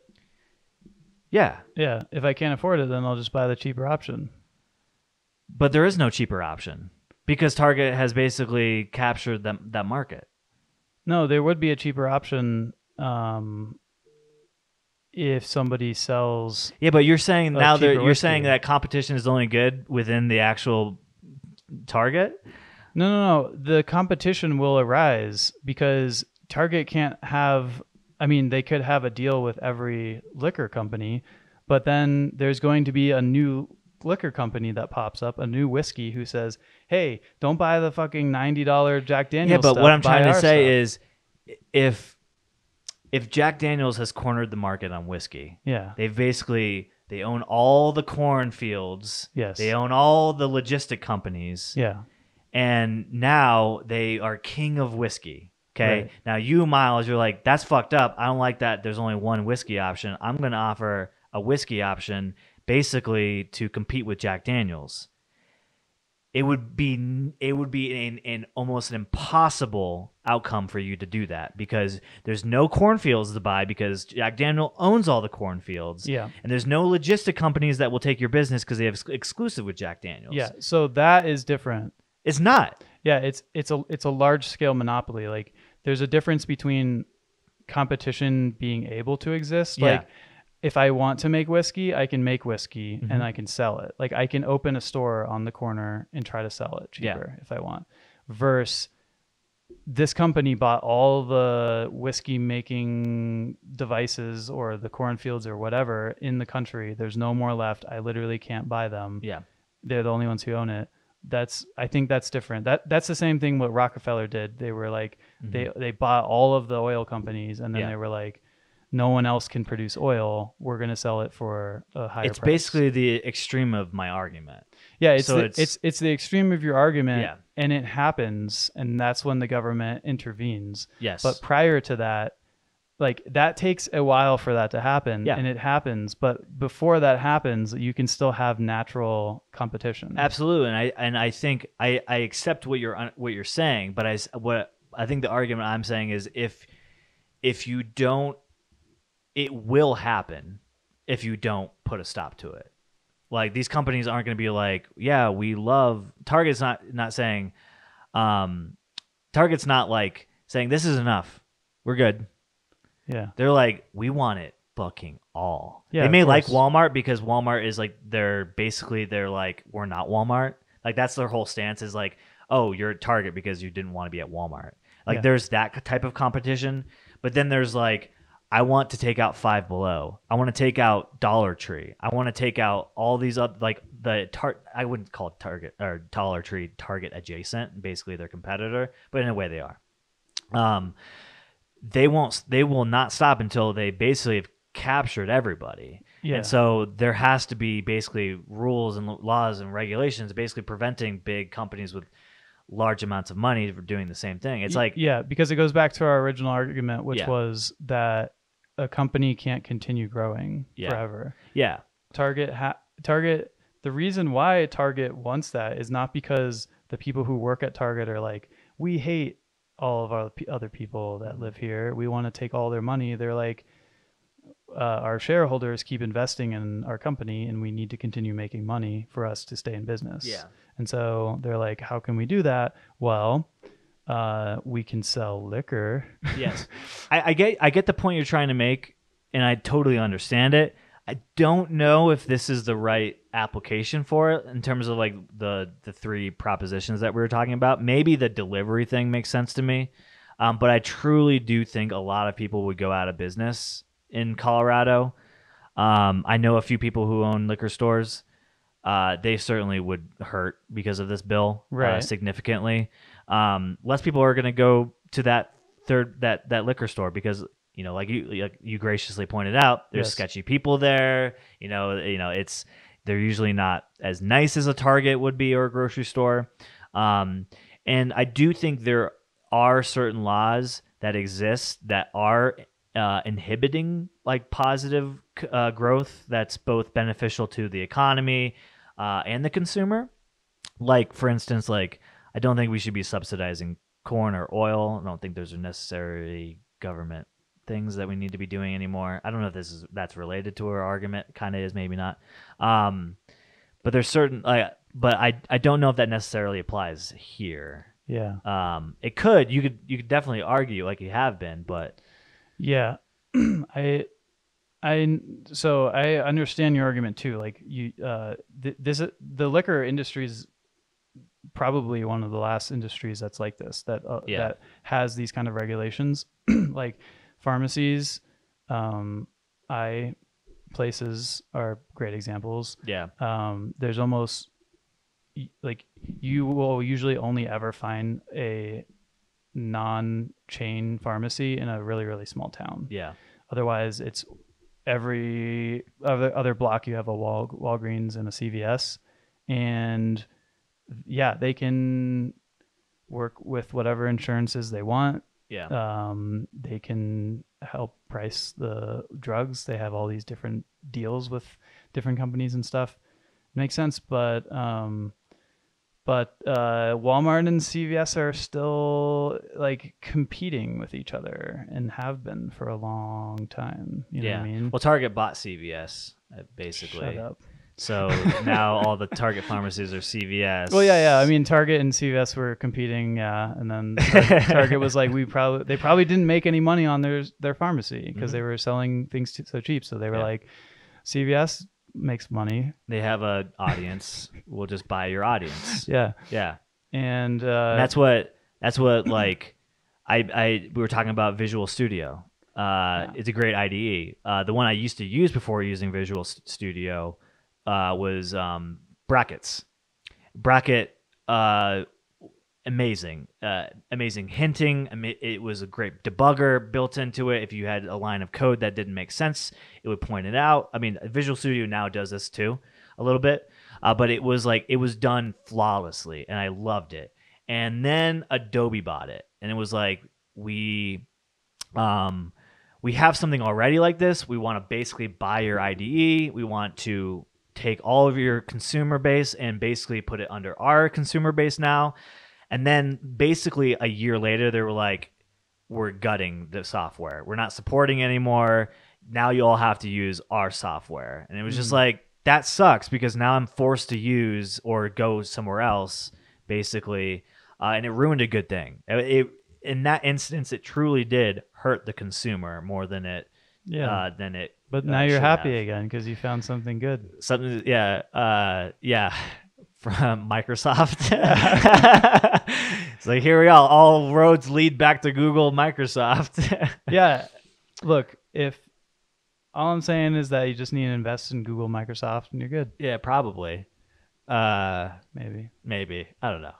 Who knows? Just invest in Tesla. It's fine. I don't know. Yeah, look, all I'm saying is that there were three things on here. I don't remember which one I was against. I think I was against the two that weren't the delivery one because I thought that actually, I don't think that really hurt anybody. I think I was against the number of licenses, and then I think I was for the other two. Yeah. Because did I mention that I don't like going to liquor stores? Yeah, I think you did. I think you said they like, I like it. It's an adventure. You might get stabbed, you might not. It's even weird to me going to Safeway, Yeah. which I don't normally do, but my health insurance canceled CVS as a pharmacy. My pharmacy insurance canceled CVS. So now I have to go to Safeway because that's the next closest pharmacy. Yeah. So I go over there. When I go over there, they have a liquor store which sells wine Mm-hmm. and spirits. And so occasionally I go there. And it's really weird that I have to go into it's a separate store, basically, Yeah. that I walk into, and then I have to buy the stuff there. I'm like, Yeah. I think I was also afraid. I like going into a liquor store other than like Target or like Costco has like its own liquor now. There's not as much variety. When I go into a liquor store, they have like 40 That's different true. whiskeys. They have so many like beers that you never heard see, of. that's why they'll always exist. Maybe. Probably not because they don't make enough money right now as it is. Yeah. But like when you go to fucking Target, like there's 10 beers that you have to choose from. It's like Miller Lite, Coors Light, Stella, Corona. There's They have a more couple of than 10. microbreweries in there, but it's definitely not the variety that like liquor stores offer. So I'm afraid if those go away, that I mean, there's only so much space inside of Target, that Yeah. maybe in a new Target they make that section bigger because they're allowed to do that. But I don't think that they would be charitable in the amount of selection that you have as a consumer. That's true. Okay, I'm going to rescind my vote, and I'm mailing in another ballot. Yeah. Well, actually, I thought you were telling me that your ballot didn't count because you forgot to put the date on it. That didn't happen. I would never forget the date. Yeah. The other thing that we did is we increased and decreased taxes at the same time. Yeah. Well, kind of. Not really, though, right? Yeah. Actually, We just reallocated existing taxes. no.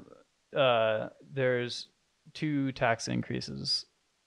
Are you sure about that? Yeah. So the first one is that we're giving kids food at school now. Yeah. And supposedly that Didn't we already do that? It was just not subsidized as much. yeah, I'm not really sure. I think it's maybe like healthy meals. So instead of like pizza. Boo. Boo. I voted no. Yeah, I'm not really sure, but basically they said that they're increasing taxes $100 million annually. Oh. So that they can support. That's kind of weird that it takes $100 million to change the meals to be healthy. Yeah. I mean, there's a lot of schools, a lot of kids. Yeah, but I mean, are there really that many though? So basically, anyone who pays $300,000 and more, Oh yeah, that's right. they're limited in how they can itemize. Yeah. And I think their standard deduction for state income tax decreases. So that's the first tax increase.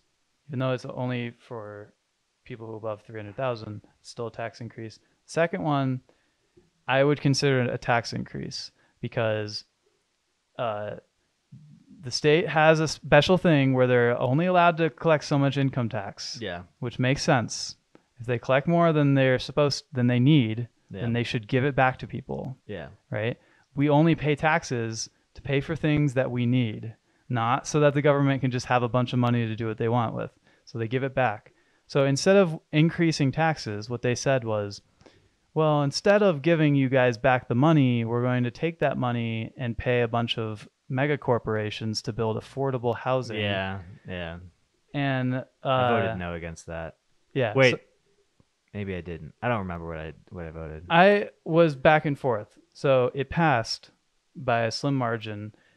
At first, I was like, yeah, that makes sense because uh, I think that we don't want to turn into a place like San Francisco or some of the mountain towns in the state that that literally have no affordable housing, and they have really bad staffing issues. They have really bad crime. Like, you have to just take care of those things. You have to. It's a something you have to pay for. You're going to pay a lot more down the line. I understand that, but my my against argument was how it's implemented. It's like, I don't think it's the right program. And also, I found out that the state of Colorado gets $1 billion. I don't know if it's per year, or if it's like a certain amount of years. $1 billion from the federal government for affordable housing programs. So what do they need? A couple $100 million more? It actually doesn't say. It just says allocating 40% of the dedicated revenues to programs that support affordable.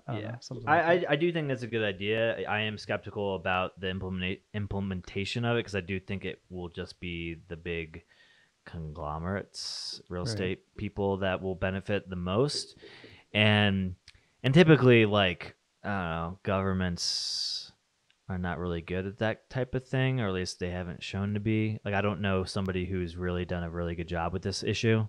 California certainly is a good example of how not to do it, or at least maybe, I don't know. I think it's a little too soon to tell whether it's such a big problem that it's impossible to fix, or it will take a lot more money to fix, or if they're just doing a poor job at it.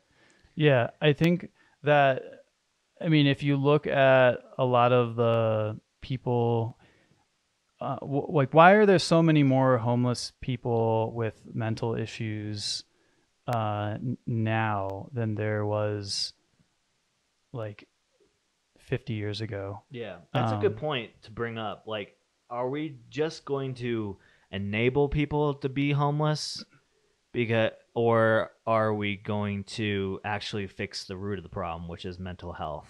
Like, should we be allocating money instead of affordable housing to mental health initiatives? You know, and is it that too? It's like, there's probably a lot of factors into it where maybe not all of those people had a mental health issue to begin with, but they got into a situation, maybe using drugs, like fentanyl and shit, like having to live outside can probably do something to you. And now they've gotten into a state that's pretty much irreparable. They're not fit for society. They don't socialize with people. So they're very socially awkward. They can be very aggressive. Like, the way your lifestyle is can really affect the kind of person you are. Yeah. I still do think that there should be like a multi-pronged approach to it. I think the affordable housing situation will help the homelessness, but I also think just in general it will help bring in, like, allow lower income people to thrive, or at least have a stability, like a baseline to be able to build off of, to get out of poverty, or get out of the class or situation they're in. And it is a problem here.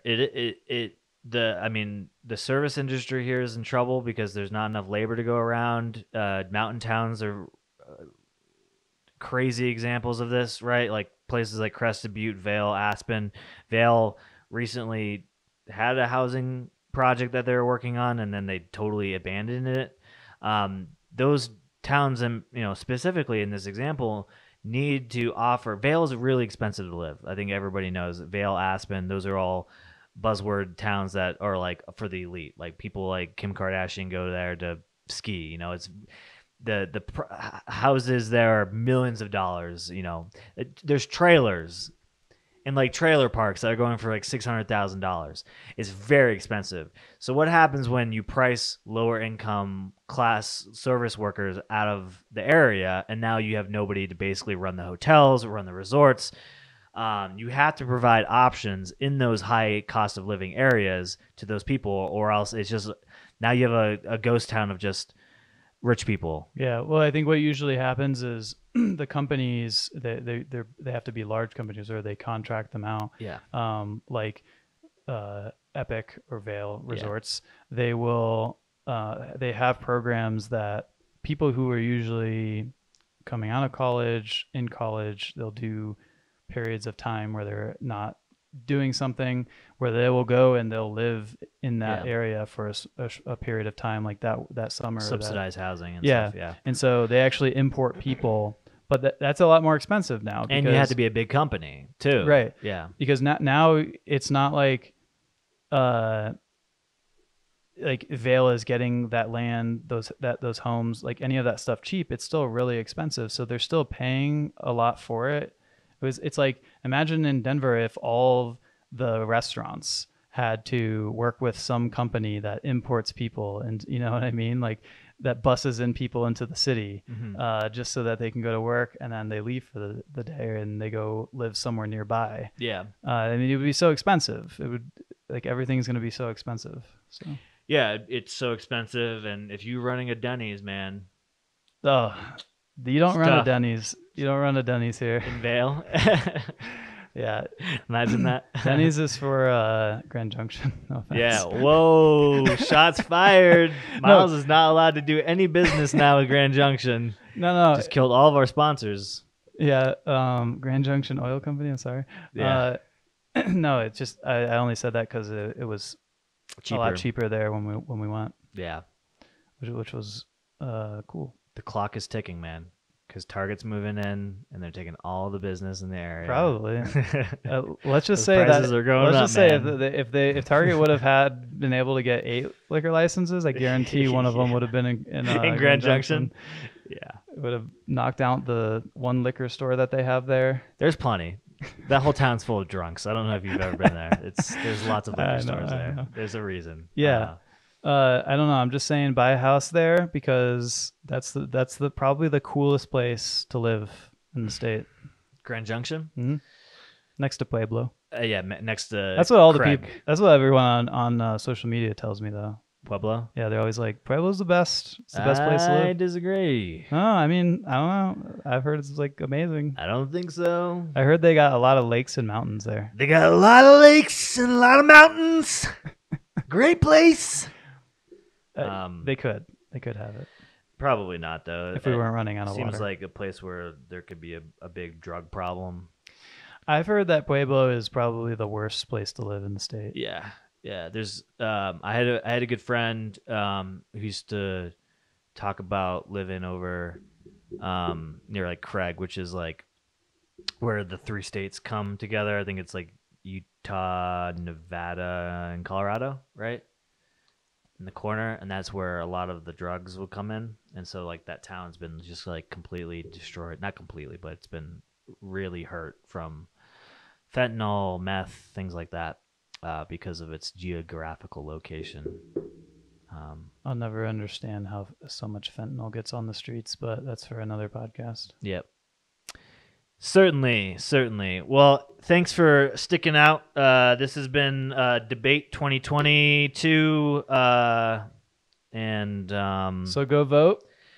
Yeah. Well, the voting's done. Don't vote why now. did we even do this? Miles, are you endorsing people to vote late? We should have. Oh shit! Oh no, they're gonna come after you. You know how much fraud I've just done? Miles has ballots in the back of his car. Just please do not commit any voter fraud. I was not saying that you should do that. I never would. I never would do it myself. I know that Mark Meadows would, but yeah, that's just what I've heard. That's just what he heard. Whatever you heard, folks, let us know. And send us photos of you guys drinking Tom Collins. If you guys send it to us, we'll repost you and feature you maybe in a future episode. Have a drink with us. Sit back. Please enjoy no the show. nudes. No nudes. Yeah. No nudes. It's against the Instagram policy. Yep, but Twitter's okay. You can send nudes to us on Twitter. You can? Yeah, they do porn on Twitter. Oh yeah. Yeah. Okay. Yeah. Getting a Twitter account. Game on, Twitter. Yeah. All right, folks. Thanks for listening. Thanks for watching on YouTube. Catch us next time on your favorite podcast app, Instagram, TikTok, all those good things. If you want to keep up with Miles and Sarah, they're at Adventuring Eyes on Instagram, adventuringeyes.com. And until next time, y'all, adios. See ya.